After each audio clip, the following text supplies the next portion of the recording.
चलिए अभी हम मूविंग कपिंग में हम घुटने का ऑस्टियोआर्थराइटिस का ही हम बैक के जो पॉइंट हैं उनको हम मूव करा रहे हैं, ताकि वहाँ पे कुछ रुकावट है, मूविंग करा रहे हैं स्पाइन पे, लेकिन ऑस्टियोआर्थराइटिस ऑफ नी जॉइंट के लिए। तो उससे पहले हम थोड़ा सा गन से मसल को रिलीज कर रहे हैं। चलिए करिए, है ना। तो इसको स्पाइन पे नहीं, चलिए स्टार्ट करिए, यहाँ से स्टार्ट करें, ज़्यादा अच्छा है ना। पूरा दोनों तरफ, हाँ, ये 2 फिंगर छोड़ के हमें दोनों साइड में एक बार हिलाइए, मैं आपको दिखाऊँ। ये देखिए इस तरह से करना होता है। इसको हम हल्का सा ऐसे चलाएंगे और यहाँ स्पाइन पे हाथ रखे रहेंगे, ताकि हम स्पाइन पे ना चलाएं। इससे हमारी सारी वर्टिब्रा, सारे मसल्स अच्छे हो जाते हैं थोड़ा। ये देखिए इस तरह से, और स्पाइन को हमें नहीं टच करना। इससे पूरा इनका बॉडी फ्री हो जाएगा। इस तरह से नीचे भी ले जाओ पूरा।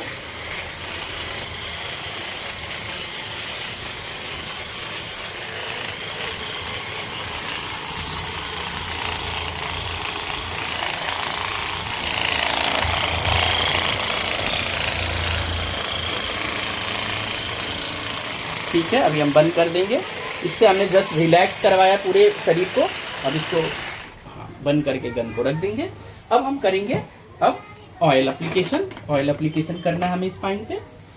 चलिए, कमर से जहाँ से निकलती है प्लक्सस, घुटने के लिए जो ब्रांच है ना, L3 से निकलती है। तो L3 के पास ही हम मूविंग कराएंगे अच्छे से, ताकि वहाँ पे क्रॉस हम स्पाइन को नहीं करेंगे कभी भी। तो कभी भी हम इधर का पहले इधर करेंगे, इधर का और इधर का इधर करेंगे। इस तरह से नहीं करना है। ऑयल के लिए हम कर सकते हैं, बट बाद में केवल हमें इधर ऐसे सर्कल बनाना है। फिर चाहिए तो हम 8 बना सकते हैं, इधर भी 8 बना सकते हैं, इधर भी हमें 0 बनाना, 8 बनाना है। तो इधर का इधर और उधर का उधर करेंगे। इससे क्या है, वहाँ के जो प्लक्सेस हैं ओपन हो जाते हैं और नर्व भी अच्छे से काम करते हैं। जो लोअर पार्ट का ब्लड सर्कुलेशन है, ब्लड सप्लाई है लोअर एक्सट्रीमिटीज की, वो बढ़ जाती है। देखिए 8 बनाएंगे, पहले हम 0 बनाया, फिर 8 बनाया हमने।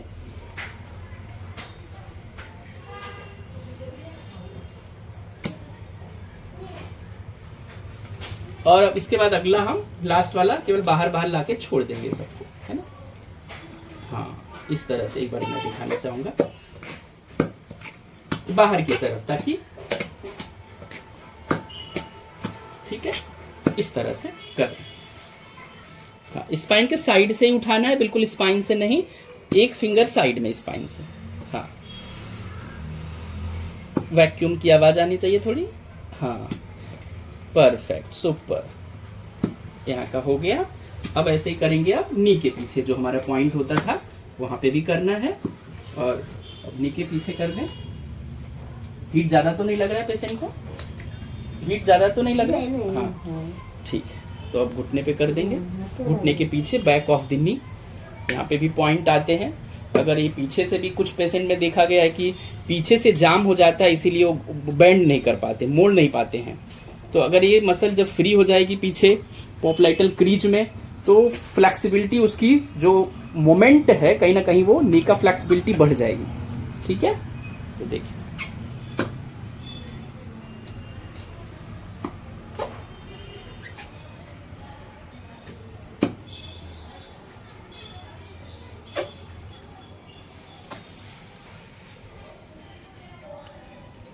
लास्ट में इस पे भी हम दोनों बार बार की तरफ छोड़ देंगे सारा लाके।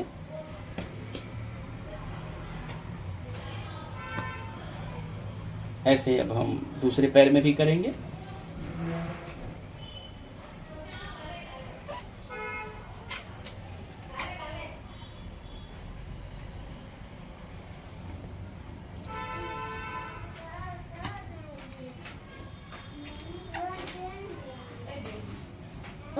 हाँ, थोड़ा पेन होता है, उधर का उधर कर देंगे, नी पे। हाँ।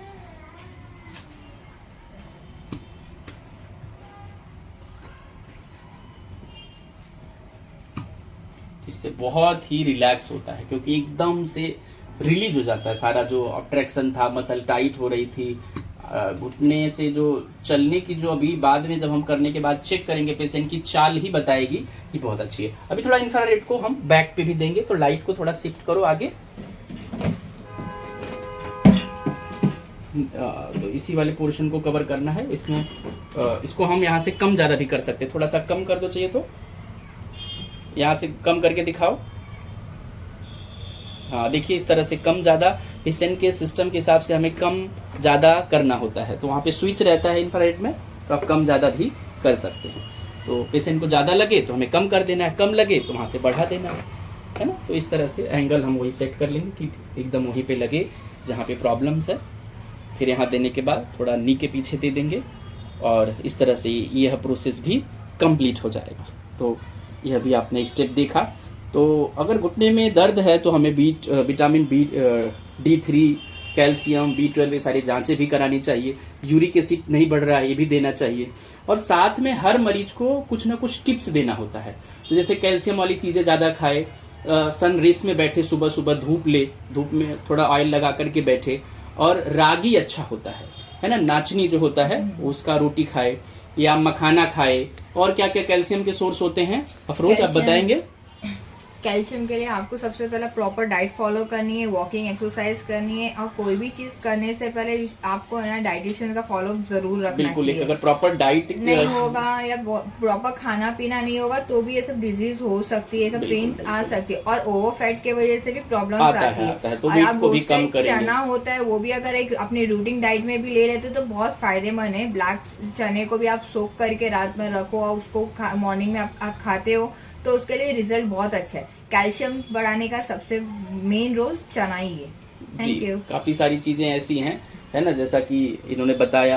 तो घुटने में हम काफ़ी अच्छी ऐसी फ्लैक्सीड भी अच्छा होता है, अलसी, तिल भी अच्छा माना गया है ना। तो ये सारी चीज़ों को अपने डाइट में, मखाना पता है आप लोगों को, लोटस सीड जो है मखाना, तो वो बहुत अच्छा होता है। उसको हम फ्राई करके देसी घी में रख लें। अगर जिनको डायबिटिक नहीं, गुड़ डाल के भी रख सकते हैं, या ऐसे ही हल्का काली मिर्च और नमक डाल के थोड़ा थोड़ा रोज खाएं तो उससे भी बहुत अच्छा होता है, स्ट्रेंथ मिलती है घुटने को। और वॉलनट, अखरोट भी बहुत अच्छा माना गया है। तो ये चीज़ें अपने डाइट में आप ऐड ऑन करें, साथ में आप धूप लें, सारी चीज़ें प्रॉपर ट्रीटमेंट कराएं, तो आप घुटने की सर्जरी से बच सकते हैं, है ना। सर्जरी के बाद भी डॉक्टर एडवाइस करते हैं कि एक्सरसाइज करना है, आपको ये करना है। तो क्यों ना, जब सर्जरी के बाद भी वही सारी चीज़ों को दोहराना है, फिर भी हमें लंबी दौड़ नहीं लगा सकते, तो बिना सर्जरी के भी अगर आप सारी चीज़ें ठीक कर सकते हैं तो ये सही है ना। तो आप ज़्यादा नेचुरल चीज़ों को अपनाएं, अल्टरनेटिव मेडिसिन को अपनाएं, नेचुरोपैथी को अपनाएं, और ये इसको अपना करके भी घुटने की सर्जरी से बचा जा सकता है। थैंक यू सो मच, धन्यवाद।